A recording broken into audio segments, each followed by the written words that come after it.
ครับสวัสดีครับวันนี้ผมช่างป๋อกลับมาทำคลิปวิดีโอเกี่ยวกับการประกอบด้ามหรือว่าการเข้าด้ามมีดด้ามประกบนะครับจะมีด้ามประกบยางและก็ด้ามประกบไม้นะครับนี่คือขั้นตอนในการหลอมอลูมิเนียมนี่คืออลูมิเนียมเก่าของหม้อที่ไม่ใช้แล้วนะครับแล้วเราก็เอามาหลอมเป็นหมุดด้ามประกบมีดนะครับ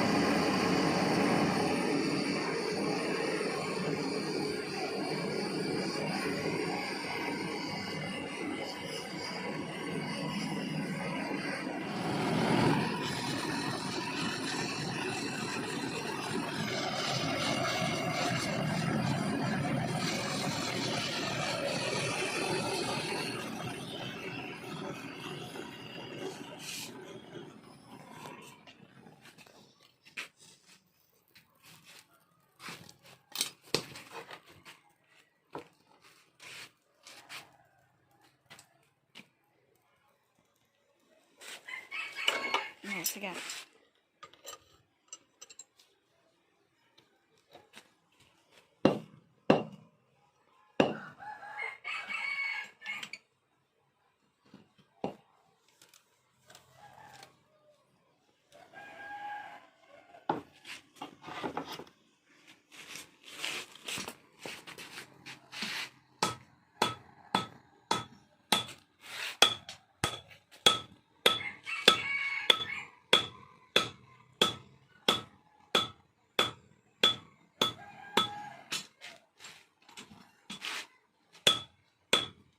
พอเราหลอมได้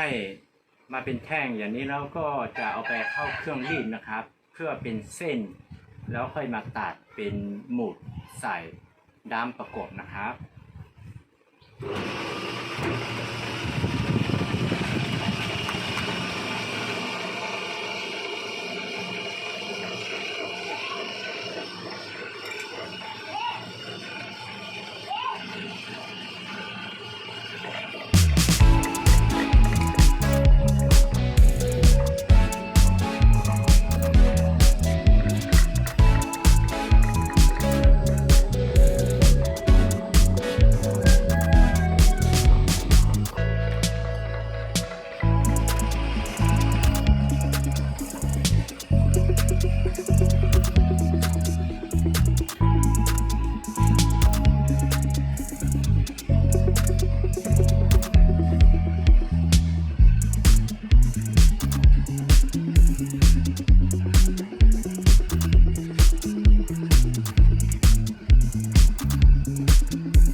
พอเรารีดได้เป็นเส้นอย่างนี้แล้วก็เอาไปตัดเป็นหมุด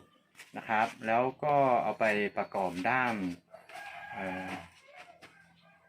มีดโดยเป็นซึ่งเป็นไม้หรือว่าเป็นยางนะครับใช้เป็นด้ามประกบนะครับข้อดีของการใช้อลูมิเนียมนี่ก็คือเวลาเราใส่เข้าไปในด้ามเราตีทั้งสองข้างแล้วมันจะหดนะครับเวลาหดแล้วมันจะแน่งแล้วมันจะไม่นี่คือด้ามประกบยางนะครับนี่คือยางนะครับด้ามประกบจะตีในลักษณะนี้แล้วจ่อรู3 รูตรงนี้นะครับด้ามยางตัวนี้มันจะหนาเกือบ1 เซนเลยนะครับมีดเล่มนี้อยู่ที่10 เซน10 นิ้วนะครับความยาวตรงนี้จากตรงนี้ไปถึงที่ปลายแหลมตัวนี้อยู่ที่10 นิ้ว2 เล่มนี้ใหญ่เท่ากันและก็ยาวเท่ากันนะครับแต่ว่าเล่มนี้จะเป็นด้ามยางด้ามประกบยางใช้ใช้อย่างนี้นะครับประกบยางนะครับโจดรูอย่างนี้ตามรูนี้แล้วนะครับแล้วก็เล่มนี้แล้วนี้จะเป็นอลูมิเนียมนะครับอลูมิเนียมนี่เป็นด้ามไม้ประกบเหมือนกันแต่ว่าเล่มนี้เป็นประกบไม้ประดู่นะครับไม้ประดู่ วิธีการเข้าด้ามก็คือนี่คือเกาอีโพซี่นะครับเกาอีโพซี่เราจะทาเกาอีโพซี่ไว้ไว้ตรงนี้ก่อนแล้วค่อยประกอบนะครับเราจะทาอีโพซี่ไปก่อน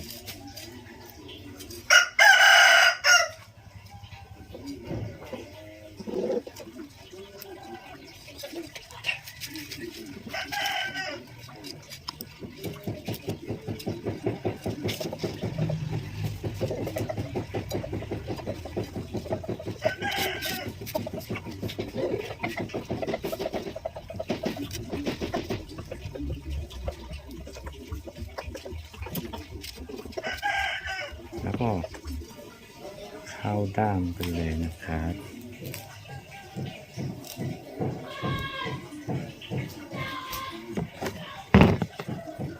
ใส่อลูมิเนียมก่อน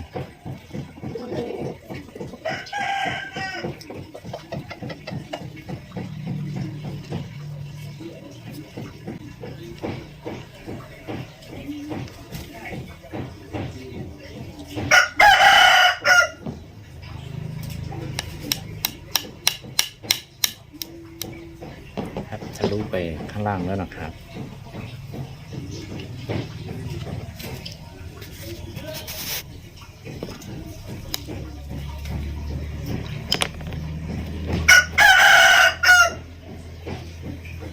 เราใช้ค้อนเล็กๆตัวนี้ตีนะครับ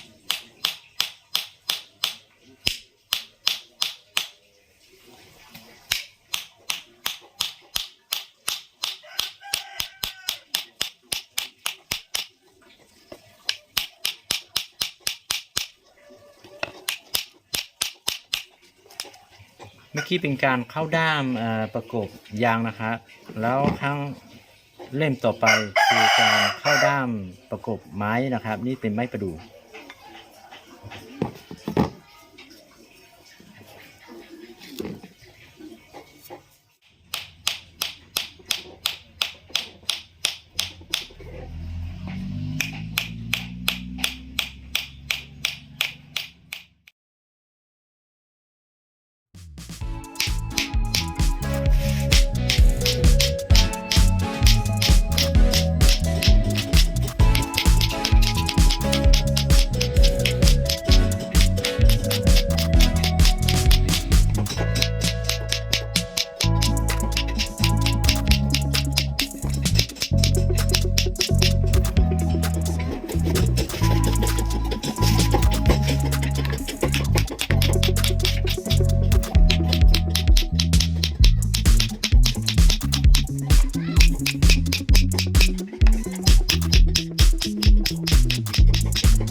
ข้างในตัวนี้จะมีเกาอีโพซี่นะครับเพื่อจะให้มันแน่งอยู่ตรงกลางนี้นะครับอยู่ระหว่างช่องนี้จะมีเกานะครับหลังจากที่ทำมีดและก็ประกอบด้ามเสร็จแล้วนี่คือด้ามประกบยางนะครับสารหนา5 มิลไล่ลงไปแล้วก็มีดเล่มนี้ยาวอยู่ที่10 นิ้วนะครับ10 นิ้วขนาดนี่หมวมือมากเลยนะครับกำลังใช้งานได้ดีนะครับแล้วก็เล่มนี้มัน2 เล่มนี้ใหญ่เท่ากันนะครับเล่มนี้เป็นด้ามประกบไม้ประดู่นะครับประกบไม้ประดู่ตัวนี้ผมก็อัดเกาตรงระหว่างช่องนี้ผมก็อัดเกาอีโพซี่เข้าไปแล้วนะครับมันแน่งดีนะครับแล้วก็ใช้หมุดอลูมิเนียมตัวนี้อยู่ที่3 จุดนะครับเล่มนี้ก็เหมือนกันนะครับความยาวอยู่ที่10 นิ้วแล้วก็หนาอยู่ที่5 มิลไล่ลงไปนะครับกำลังเหมาะกับการใช้งานเลยนะครับ มันก็ไม่ค่อยมีหน้าหนามากเท่าไหร่เหมาะกับคนกลางๆแล้วก็คนเล็กตัวเล็กนะครับ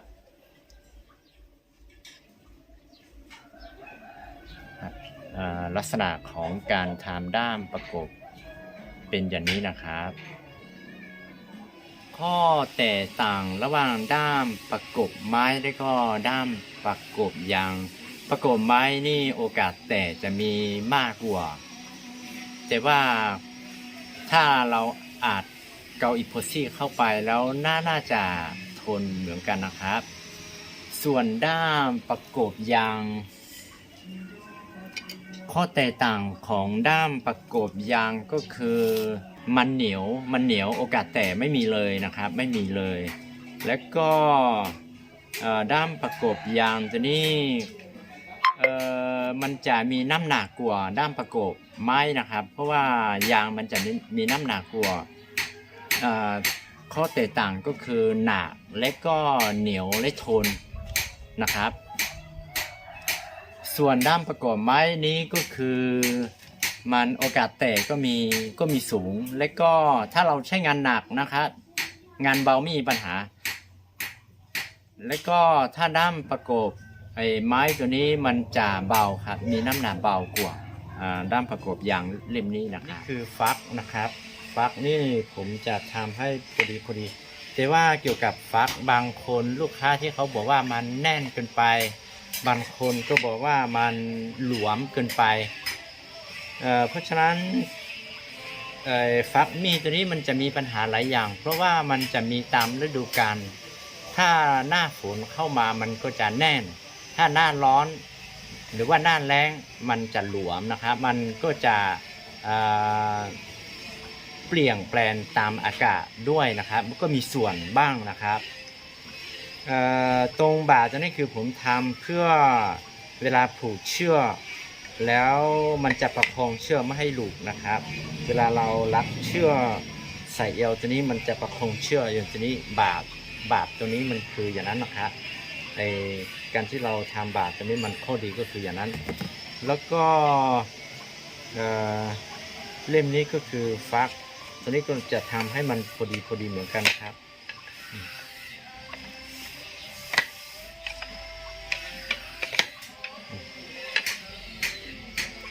ฟักเป็นไม้สักนะครับไม้สักนี่ผมใช้ปีกไม้สักนะครับก็มีบาดรัดเชือกเหมือนกันนะครับ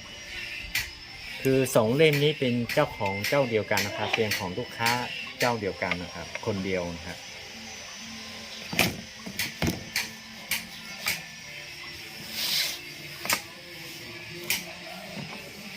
ซูมมาที่ด้ามด้วยตรงด้าม